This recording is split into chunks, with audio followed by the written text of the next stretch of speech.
It's 2 o'clock and the sun is shining. Welcome to everyone to this talk entitled Fine-Tuning Your Mozart. First of all, I would like to see the hands of those people who find Mozart to be challenging. Thank you.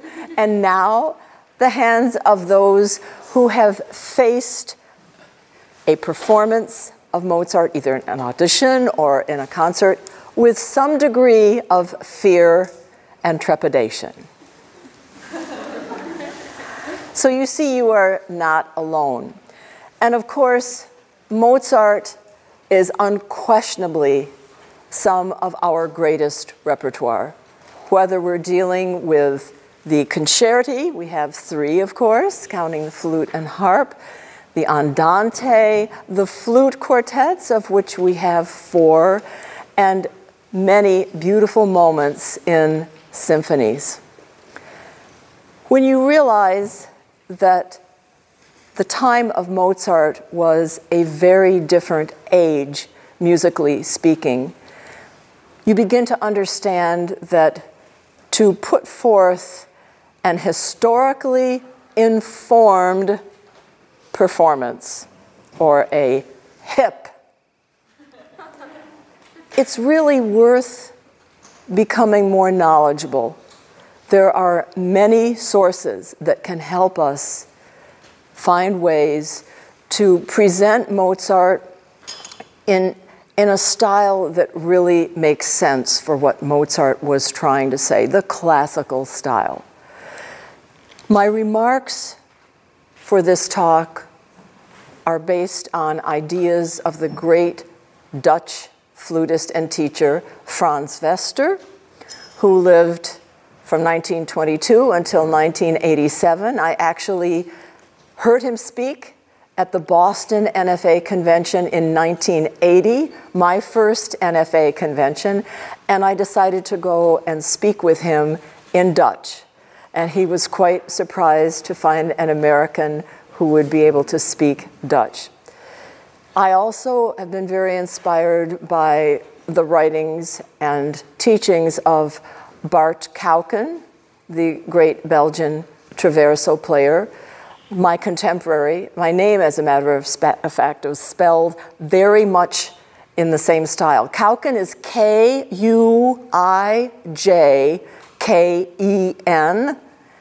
Please listen to him online or purchase his recordings. My name used to be spelled B-U-I-J-S-E because my relatives in Holland, my ancestors, came from the southwestern part of Holland, very near Belgium. I've also been very inspired by the English conductor Roger Norrington, who led performances of classical works, especially Mozart, when I was in the Boston Symphony, and by Walfrid Kujala, whose name I'm sure is familiar to many of you, the retired piccolo player of the Chicago Symphony and for almost half a century a faculty member at Northwestern University. His article on trill choices in Mozart G major first movement is in the NFA Pedagogy Anthology, the first volume, and is really a fabulous resource. So, getting back to Frans Wester, he was actually a total musician and a member of the Danzig Woodwind Quintet, which did the Dutch premiere of the incredible Schoenberg Quintet, Opus 26, an incredibly long, complex, and thorny work. But he did a lot of research on classical style and believed that interpretation should be based not on a performer's intuition, but rather on knowledge that had been gained from historical sources. He did catalogs. First of all, the flute repertoire. I remember buying my copy in 1967. It's, of course, rather out of date in some ways now, but he also did a wonderful catalog on music from the Baroque and classical era, That was published in 1985 by Musica Rara. So I think what we first have to understand is that we have inherited a singing style from Wagner, whereas 18th and early 19th century music was really dancing or talking music. In the classical period, conversation was considered an art. Topics could change very, very quickly, and Mozart was actually a master of incorporating different topics in his music, or different styles within one work. So that gives us the challenge of presenting new characters, almost as in an opera, very quickly in Mozart's music. Although tempo and rhythm were indicated by 18th century composers, dynamics, articulations, and phrasings very often were not. This is why interpretive choices in classical era performance practice should be made based on primary sources from the period, such as Quantz, Tromlitz, C.P.E. Bach, Leopold Mozart, and other great musicians. Let's take a moment now to look at some of the basic concepts related to playing music in the classical era. There were some rules. First of all, the dictatorship of the bar line. Many of you are very well aware of this already. The hierarchy of beats is another way of expressing this. In 4/4 time, of course, the strongest beat is, and the next strongest beat is, yes, okay. So after those, we have 2, and then finally 4 being the weakest. In 2/4 and 3/4, we need to emphasize the first beat so that you have, let's take a look at Mozart D major, third movement. You have the second, the first beat always, rather than the second, having emphasis. Diminuendo was not often found in Mozart's music. It was understood that one should always diminuendo throughout the bar in 3/4 and 2/4 time, and make 2 diminuendi in 4/4 time. Roger Norrington explained it to Boston Symphony members by saying, transparency is what we must aim for in the classical style. And when you think about Wagner, Verdi, Brahms, people who we look to as being real pinnacles of composition in the Romantic style, you know that they were not aiming for transparency. So I was thinking, what does he mean? Diminuendo through the bar? As I've already said in a class a couple days ago, I learned the Mozart G major first movement opening, yum bum ba dum bum be yum ba. And then he was thinking, yum bum ba dum bum ti yum ba. But when you start to sing it that way, you get a completely different feeling about the music. There is definitely a sense of lightness, lift, and transparency. And believe it or not, the Boston Symphony got it. It really sounded different after he made that statement and asked us to think of the diminuendo in the bar. So this basic performance practice explains why the indication diminuendo isn't often found, and if it is found, it would occur over a bar.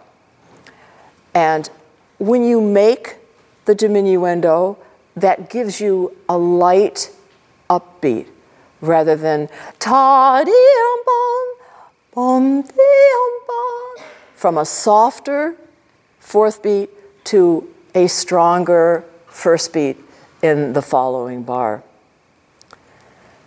Remember also, when you're playing Mozart, if every note is important to you, then really no note will be important to your listeners or to yourself, really. It's all about inflection, and stylistic inflection offers micro dynamics within each bar. Composers of the classical era avoided these accents by using ties or syncopes or slurs and dots. The emphasis that I've just mentioned is always less prominent in slow movements. So much of what I'm discussing relates to faster movements in this style.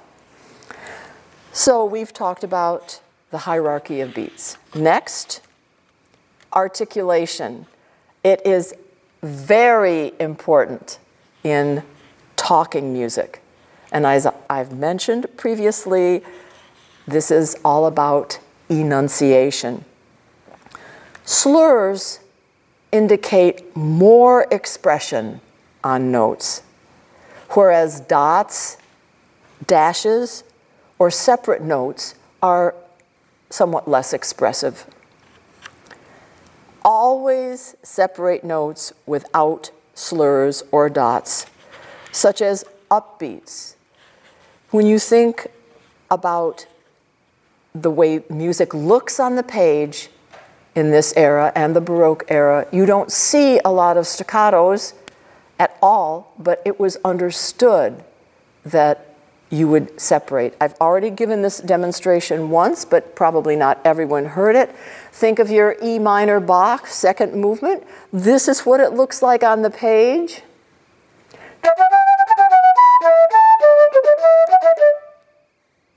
Good or not so good? Not really.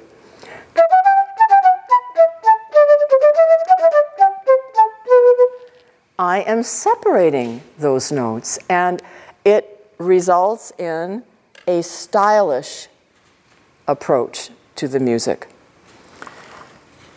A word about additions at this moment before we go any further.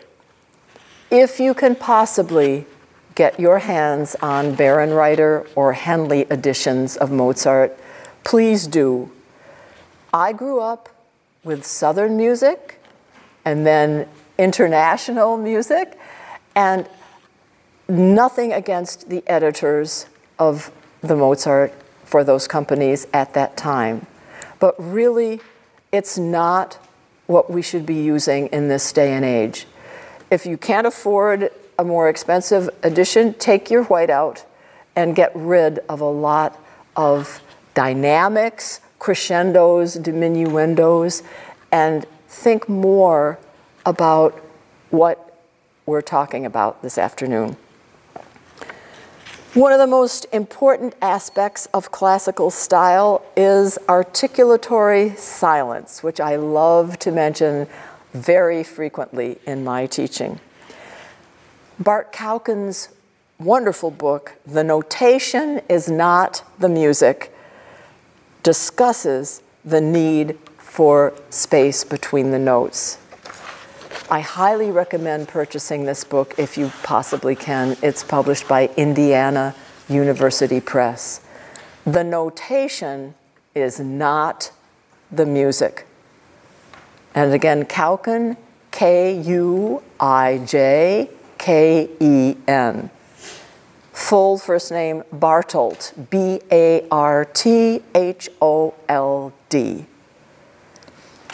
One of the things that Bart talks about is how when you have a slur, you need to diminuendo at the end of it in order to make the beginning of the next note clear. The second note of a slurred duplet is lifted and shortened a bit so that the next note can be heard clearly. And this is a prime example.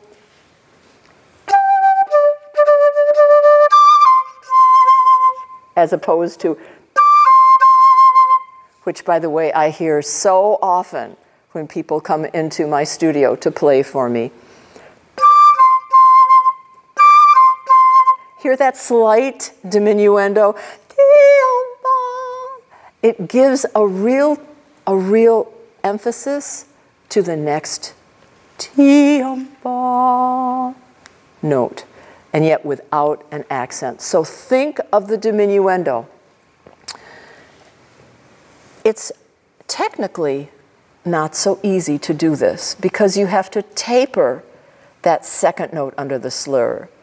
D, C, C.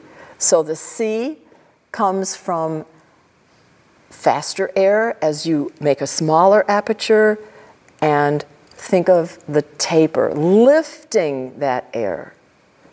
So if this is not something that feels comfortable to you, practice it very slowly.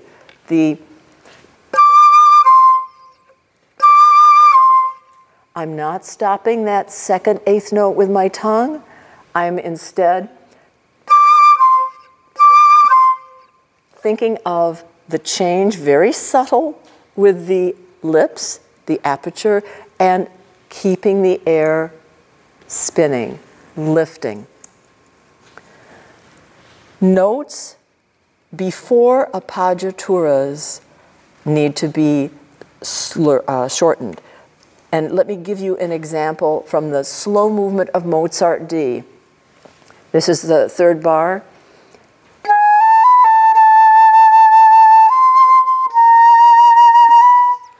I always played it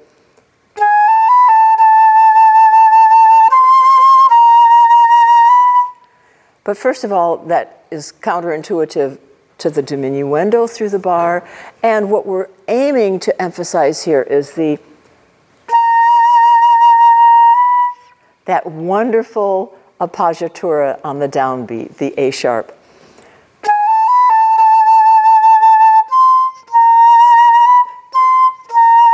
I'm not going, that would be ridiculous, but do you hear that tiny silence? It just separates it and then allows the emphasis to be very clearly understood on the appoggiatura A sharp.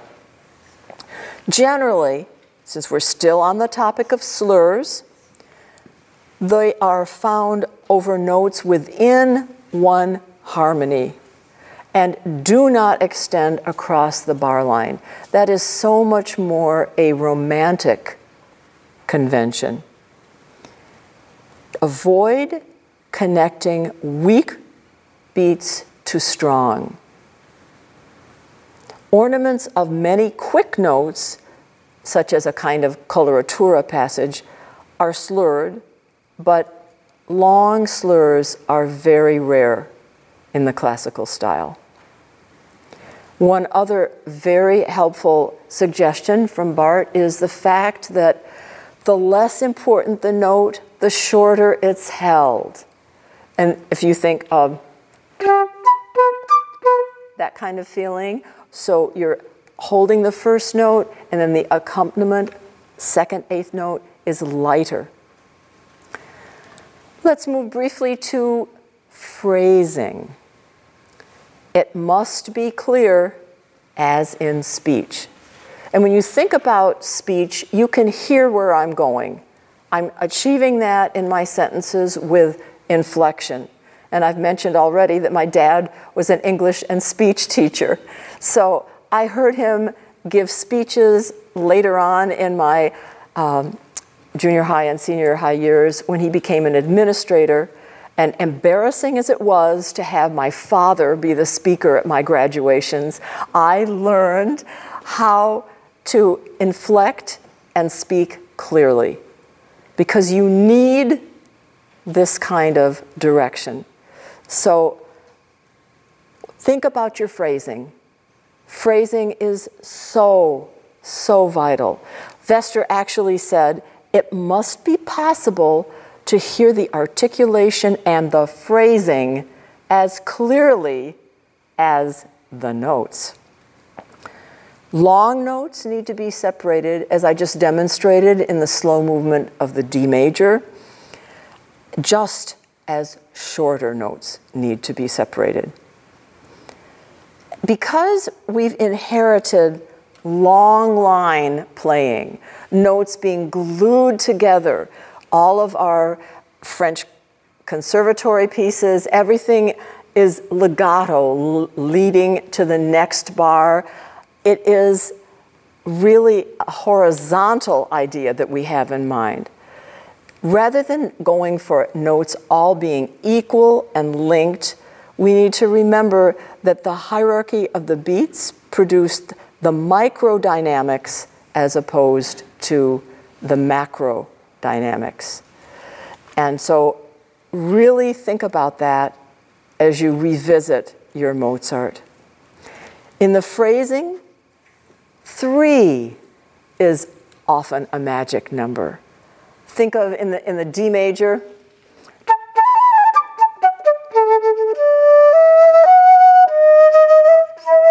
and then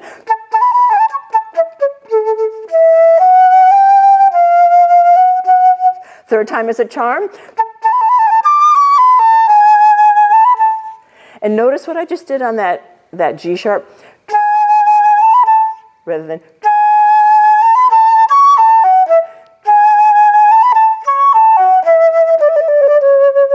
And even there, I did a little bit of a diminuendo. Ti-dum-ba.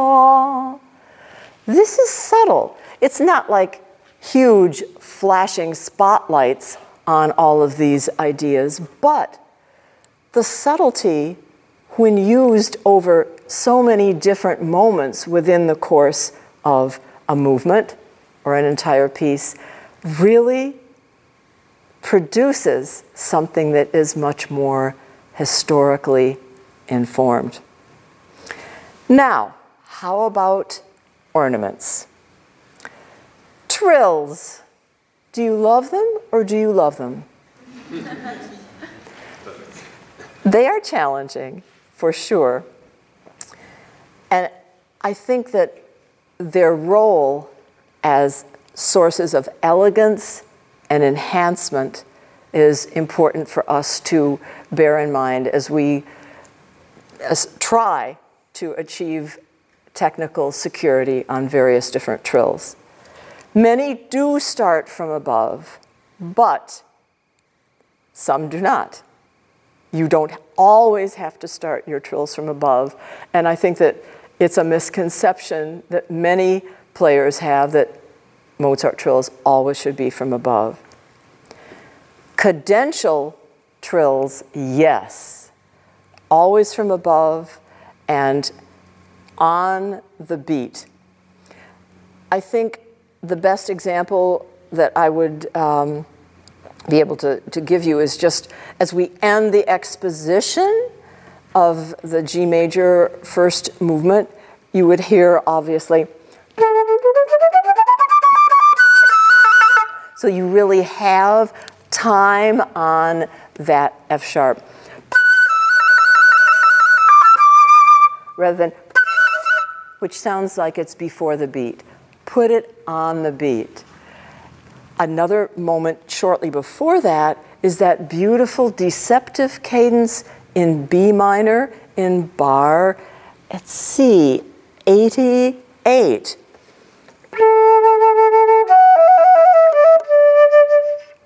Not D major, B minor.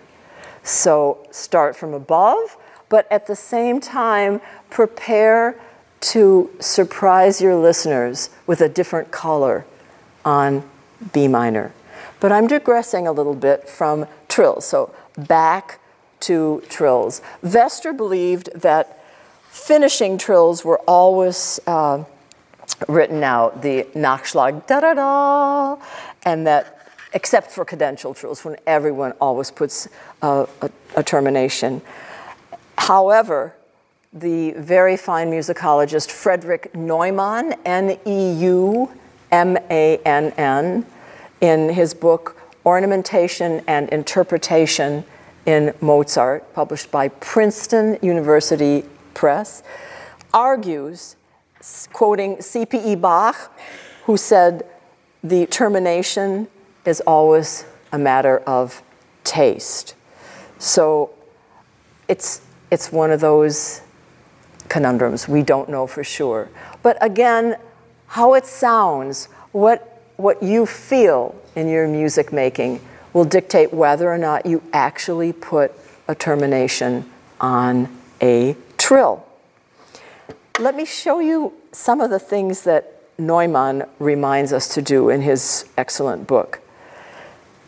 I've already mentioned that trills the upper notes should be on the beat and not before.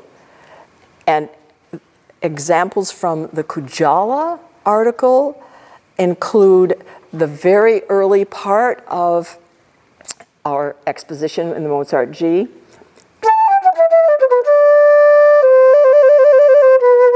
where we don't start from above. Why?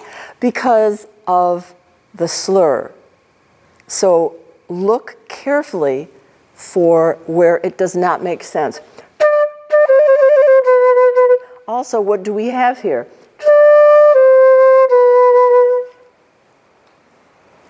Stepwise motion, a scale. So slur and start that right on the C. Another example of starting on the beat, and this is to show you again where exceptions are to the idea of have to start the trill from above. This example.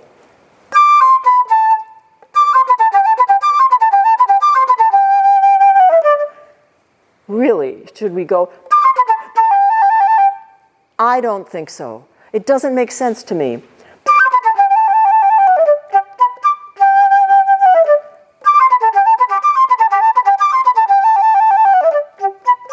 So that particular example is in bar 40. So you begin to get an idea that obviously your ear can be your guide in this kind of a situation. At the end of the first whole statement,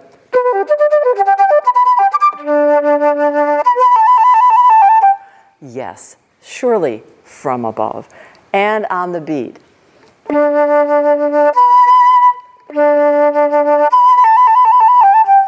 So that is important to remember. Now, in bar 66, which includes a trill, Mozart has written a 16th note A slurred into the dotted G on the fourth beat.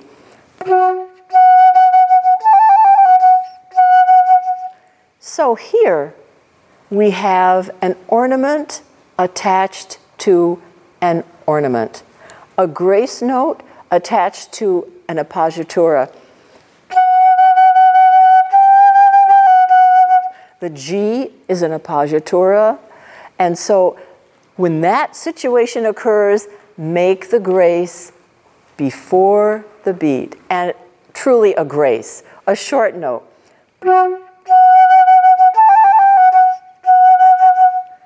The next thing that's really interesting is that bar that follows.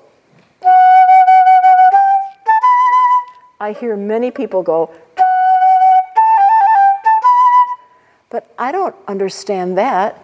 Here we have stepwise scale motion. Therefore, I would suggest, or you could either put a very elegant turn or just simply trill for an eighth, stop on the dot, and then play the 16th. Always making sure that that last 16th, the A, is a full 16th appearing on the fourth 16th of that beat. Is this confusing or does it make sense to you? Okay, because these are prime spots for confusion that I have noticed among players for a long time. Moving ahead to the 71st bar, we have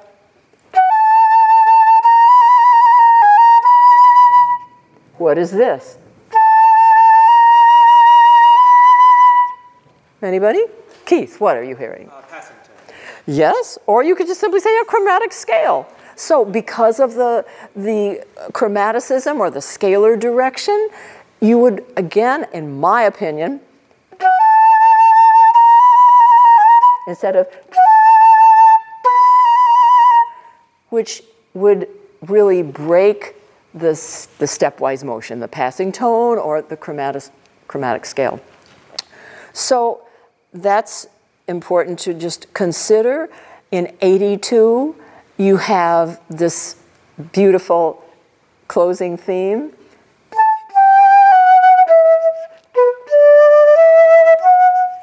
And that's another spot where I choose to play directly on the E rather than F sharp. For me, that tends to break the line. So those are some thoughts, and I wanted to mention for everybody a little technical thing we were talking about. If you're not in the habit of using your lever, I call it the A sharp lever, trill with that and keep it down for the G sharp and the A sharp, and then lift it off. It's so much easier than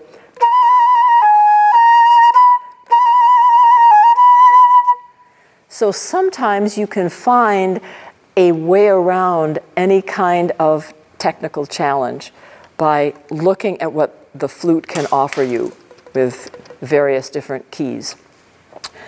And let's see, was there one other? We're talking about trills still here. You heard me demonstrate the end of the exposition. I'm going to throw out a possible different fingering for the E to F sharp trill rather than, which, let's face it, is not really such a great sound. The thumb trill is awkward and the sound is not homogeneous. I would try playing the upper F sharp, the start of the trill with the middle finger, and then add your second trill key in the right hand, and in the left hand, trill with your middle finger.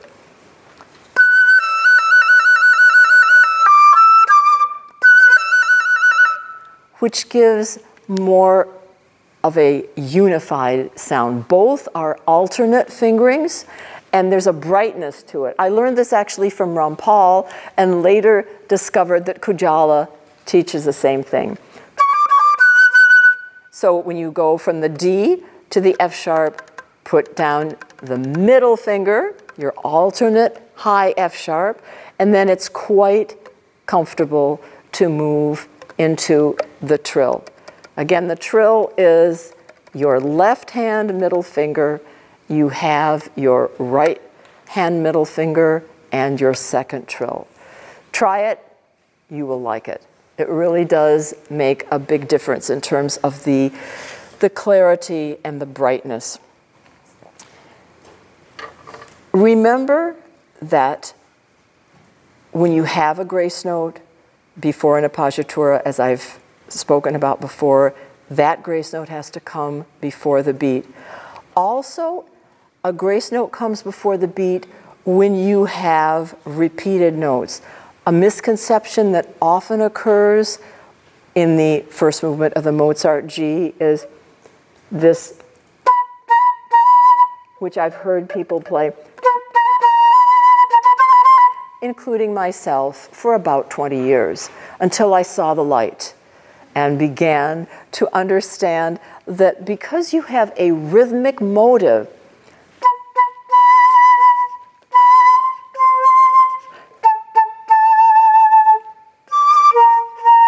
you need to have clarity on that.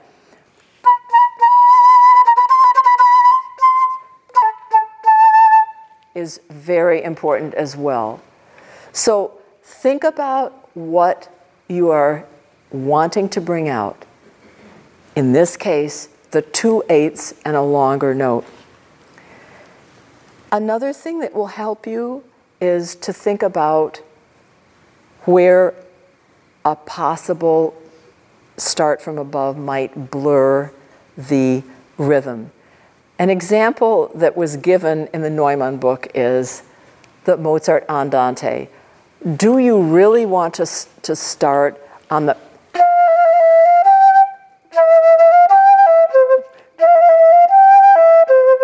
I've gone back and forth through the years on whether to start it from above or on the note. I now would say unequivocally, start it on the E. That's the melody. So that is important to bring out. You get the clue from that. Now, many people wonder about the thirds in the Mozart G major, whether those are clearly written out, but then when you have many people say, oh, he was just being lazy. No, I don't think so. And why? This is another idea from Neumann. Think about the music that follows the very first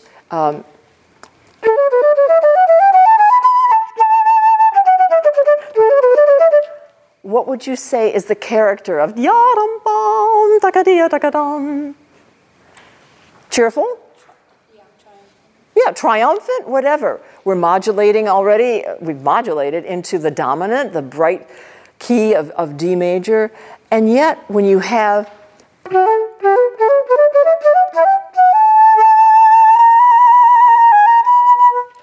character there, Sophia, what do you think? More sweet. It's sweet, maybe a little bit. Delicate. Like D minor? It's going briefly to B minor, and I find a little bit of nostalgia in that. Just something that's very different in character. So for that reason, I really find that setting up the thirds in a different way and actually using grace notes makes all the sense in the world. And of course, the exact same thing occurs in the recapitulation, in a different key, of course.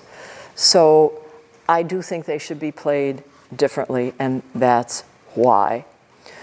So those are some basic ideas about G major. I'll touch briefly on the D major and explain what I think aperto means. You know that in Italian, allegro aperto literally translates as open, okay? An open allegro. Tamara, what do you think? What does that mean? I don't know. But one thing that can help, and I learned about this from a wonderful book by Jean-Pierre Marty, M-A-R-T-Y, Tempo Indications in Mozart. It's published by the Yale University Press, 1988. He explained that really aperto occurred only 11 times total in all of Mozart's output. And how many works did Mozart write? Anybody? 600. Yeah, a lot. 600? I'd say that's, especially considering how short his life was.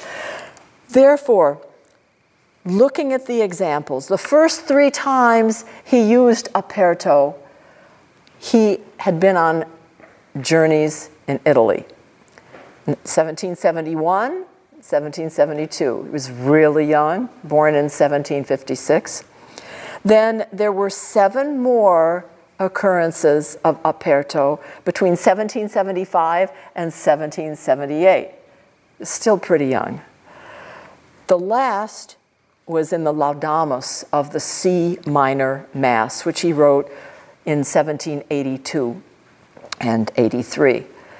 So it's not a matter of speed, really, when you talk about allegro aperto.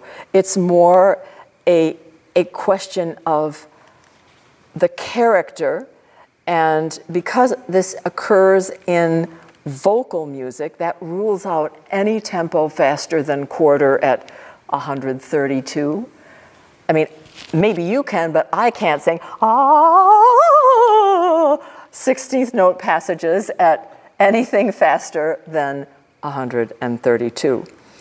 And in many cases, the context of works in which aperto appears would be hymns to hope or to joy, love, nature, any kind of laudatory expression in liturgical works. There are 4 instrumental examples, and they are all joyful first movements of concertos. The first example is the A major violin concerto, Köchel 219.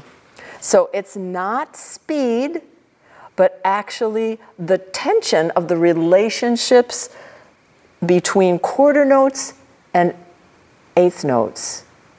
Think about that for a minute, and what that means in terms of the accompaniment. If you think with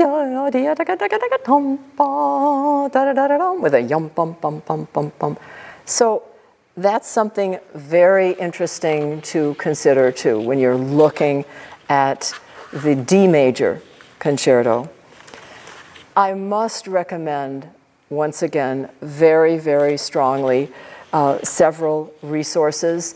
Wester himself wrote an amazing book called W.A. Mozart on the Performance of the Works for Wind Instruments, Concertos, Divertimentos, Serenades, Chamber Music. And this is published by the Dutch publishing house Broekman and Van Poppel in 1999. It's been translated into English. Libraries may have it. I ordered it specially. My Dutch friend got a copy for me and brought it to the NFA convention 2 years ago. And it's amazing. It's really great. Then, I've already mentioned, Kaukens' The Notation is not the music, and Neumann's ornamentation and actually improvisation, I said interpretation, my error, ornamentation and improvisation in Mozart.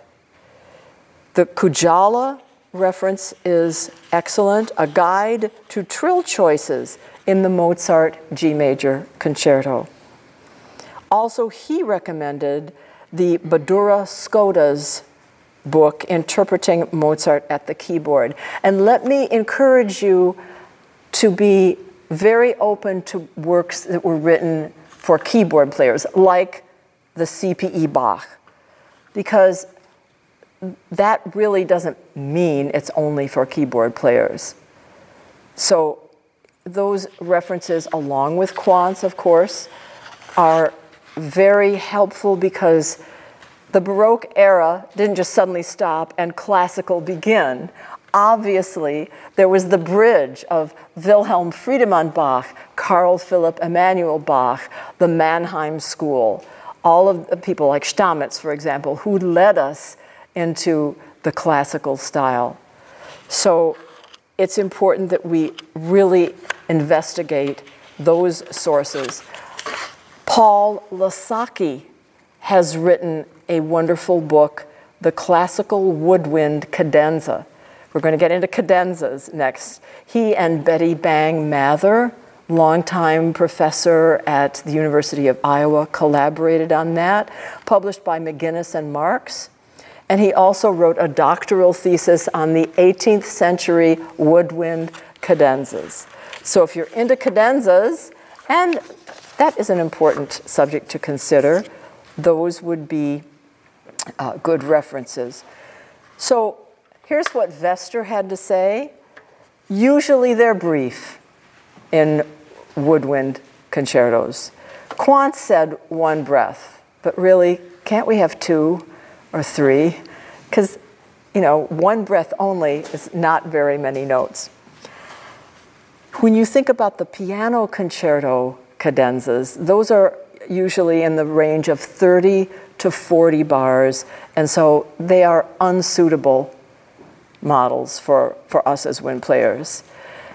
In general, if you are writing your own cadenza, and I encourage you to consider that. If you're in school still right now, there may be someone on the faculty who teaches a course in that. We have somebody at the Shepherd School at Rice who's a composer, and it's so helpful to have guidance so that you have a few ground rules, one being the cadenza might touch on a closely related key or two, but not actually modulate, so that you're not spending a lot of time in another key. Stay in the key where you will be cadencing triumphantly at the end of the cadenza.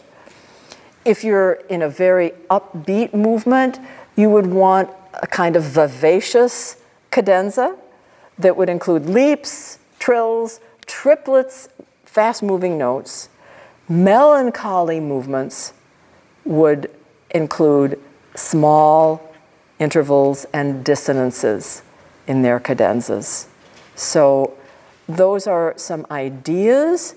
How you play a written out cadenza, that's really important. It should sound like spontaneous improvisation.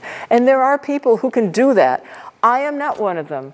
I like to know what's happening next, and I like to try to make it sound like it just drifted into my mind so people will go, oh, was that your own cadenza? And it is very helpful to try this exercise using a motive or two from the movement that you've been playing. Really, really important. Rachel Brown, the wonderful English player of early music, said something I think very, very helpful. Cadenzas should be performed in a spirit of fantasy. Simple keys may be brought to life with imagination and spontaneity rather than rattled off as a technical idea. Simple ideas should be brought to life with imagination and spontaneity rather than rattled off. Quantz, though from a generation earlier than Mozart, gave this valuable advice. The object of the cadenza is simply to surprise the listener unexpectedly once more at the end of a piece and to leave behind a special impression in the heart. I thought that was very lovely. Who said that? Who said that? That was Quantz. Have you read Quantz, Keith? Oh, a while back, yes. How many people here have actually read the Quantz book? I'm curious. Excellent. Yes. It looks off-putting at times. It's long, there are lots of different chapters, but sample things and see if something speaks to you and you try it out. If you don't begin to get maybe a little more interested in exploring it. It's, again, like something I mentioned, I think it was to Tom. Quantz says when you're playing a slow movement, push in so it doesn't tend to go flat. And it's really okay to do that. 250 years later, it's fine. Please. Honestly. So take a look, believe me, okay? Take a look at Quantz and be amazed at how much you can carry away from that. There are some published cadenzas that I have really enjoyed. For the flute and harp concerto, Marius Flothuis, Flothuis, a Dutch composer, and Robert Levin, retired from Harvard University, phenomenal improviser at the keyboard, plays the piano like you wouldn't believe, but he has also written cadenzas for both the flute and harp, and then for the concerti as well. Rachel Brown has given us a great resource, all kinds of snippets of cadenza possibilities that you can put together in any way. So that can be very, very creative for you to just think about possibilities. Other people, Toffanel Gobert, no, thank you. Fun to learn. When I was a finalist in 1969 at the Geneva International Competition, I played the first movement of the Mozart G with l'Orchestre de la Suisse Romande, and the critics said, Mademoiselle Buyse decorated the first movement of the Mozart G major concerto with an invraisemblable cadenza. Now, invraisemblable means you wouldn't believe how out of the style that was. And I was going, oh yes, here I am in D flat major or, you know, F sharp minor or whatever. So that was a wonderful lesson for me. And an example of, again, something that I think is unstylish would be the Reinecke cadenzas for the flute and harp, which are in the Southern edition. Did I play those for decades? Of course, because that's what I had. You have so many more options now, and you can listen all the time to anything you want. IMSLP is an amazing resource, unbelievable. You can find the autograph of the D major flute quartet. You can find the manuscript of the Mozart Andante. I mean, for someone who was a student in the 60s, this is extraordinary. If I wanted to hear something, I had to tromp over to the Sibley Library at the Eastman School and listen there, or try to dig out a score if they had it. Very fine library, so they probably usually did. But there's no excuse now for not becoming informed so that you can give a hip performance. Historically informed performance. To conclude my remarks this afternoon, I would like to share words of Shinichi Suzuki. We all know of the Suzuki violin method. I find this very touching. What I never cease to marvel at in Mozart's music is his superhuman love. It is a great tenderness and love felt only by the soul. And this love takes cognizance of man's deep sorrow, birth and death, the evanescence and loneliness of life, the all-pervasive sadness. This sadness Mozart expressed not only with the minor scale, but with the major scale as well, in the midst of his deep love. For humans, both life and death are the inescapable business of nature. There is, in Mozart's music, a clear vision of this inevitability. However, Mozart does not simply resign himself to this sad life that has no satisfactory solution. That is where his great love comes in. Although he is aware of sadness, Mozart answers life with a loving affirmative. That is why it is possible to go beyond despair, to envelop the situation in love, change it, and bring about the joy of living. Thank you all very much for your attention this afternoon.